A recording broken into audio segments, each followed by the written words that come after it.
One big surprise at the EA press conference this year at the E3 was Plant vs. Zombies Garden Warfare, and I think it was a very hilarious way of introducing it. I think Frostbite 3 and the sound of it and the visuals made us think of another game, perhaps.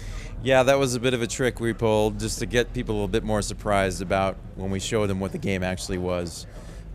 We have a ton of respect for the Battlefield team, so they were gracious enough to let us do a bit of a spoof to start it off. We thank them for it because I think everyone got a good chuckle out of it. And I gotta say, it's one of those games that like you kind of scratch your head when you think of Plant vs. Zombies and a shooter and how's that work? But I gotta say, from what I've seen, it seems to be a lot of logics there, a lot of great teamwork, dynamics built into sort of what you'd expect these kind of plants to be able to do. No question. I think that's one thing we've experienced as we've introduced the game to new people. Just talking about it doesn't do it justice. When they see it and they see the plants, and the characters in action and how they work together, the strategy and the gameplay, they get it. And in a crazy way, it kind of does just make sense. So the four characters that we've seen in action here, are those the four characters that will be in the game, or do you have even more characters planned? So those are our four core plant characters, the pea shooter, the sunflower, the chomper, and the cactus. Obviously there's going to be a big supporting cast for them that they can plant and bring into the battle as static defenses. We're also not talking a bunch about this yet, but players will be able to play as the zombies in multiplayer modes as well, so there's a whole host of character classes we have yet to introduce.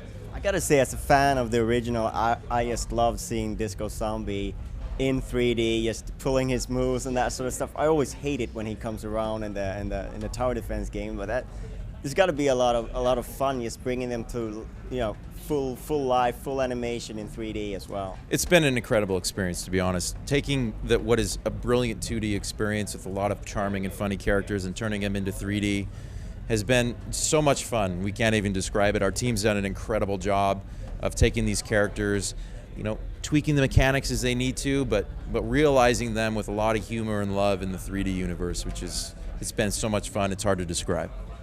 So it's pitched as a multiplayer game. Is it multiplayer only, or is there any single player component there? So we're not planning any single player right now. We're focusing primarily on the online multiplayer experience, including the cooperative and multiplayer modes.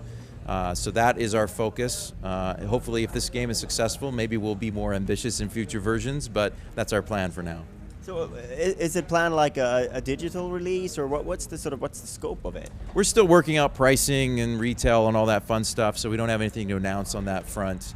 I think you can probably expect it both at retail and digital in the end, but we're kind of working out the kinks on that. All right, and if we take a look back at some of the characters that you have revealed as playable ones, what if you'd like to compare them to sort of traditional classes? Are they traditional classes, or how do you go about designing it? Do you look for those synergies, or do you want them to be sort of jack of all trades? I think we look at the roles we feel like are important for our gameplay and try and map those and take inspiration from other character archetypes. Like the pea shooter is a good example, very kind of infantry style character in a lot of ways, right?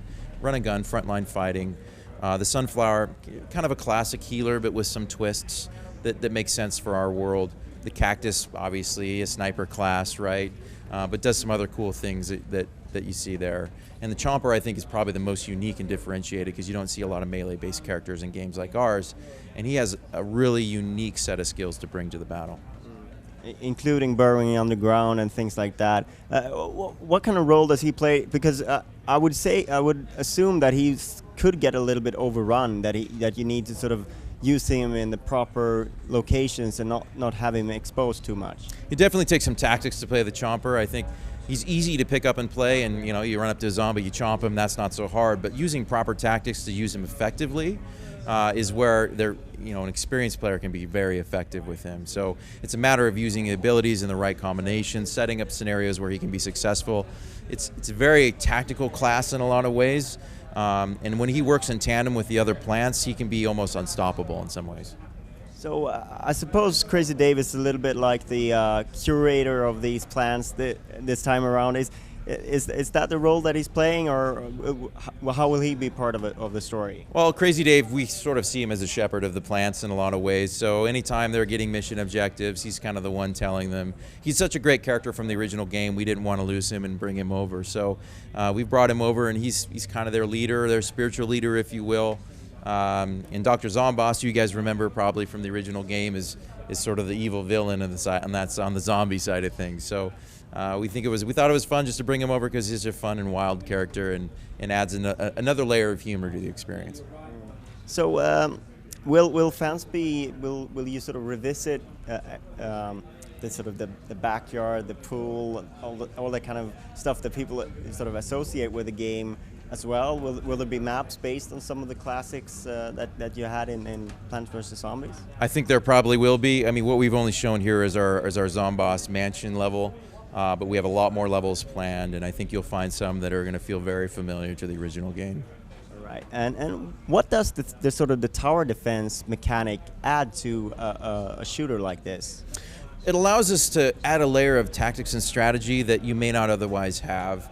And it also allows us to sort of spiritually align ourselves with the original game, because everyone knows PvZ is a tower defense game first. And we're just taking some of those elements and sprinkling them in the cooperative and multiplayer mode so that there's still the soul and spirit of the tower defense. But this isn't a tower defense game in 3D. It's an action game that kind of draws inspiration from tower defense more than anything else. Sort of reminds me a little bit of a game called Sanctum, where you had the tower defense and the shooter, but it seems like this one has more sort of like co-op dynamics built into it. Is that fair? That's not a bad comparison, of course. I mean, the primary gameplay is the action here, and the tower defense elements really just come in ways for us to introduce new cool characters that can be strategically relevant out on the battlefield. All right, so what's the schedule ahead with Plant vs. Zombies Garden Warfare? So we're releasing exclusively first on Xbox One, Xbox 360 in spring of 2014. PC is going to follow shortly thereafter, and I expect we'll be talking about other platforms beyond that in the very near future. All right, thank you very much for your time. You're very welcome. Thanks a lot.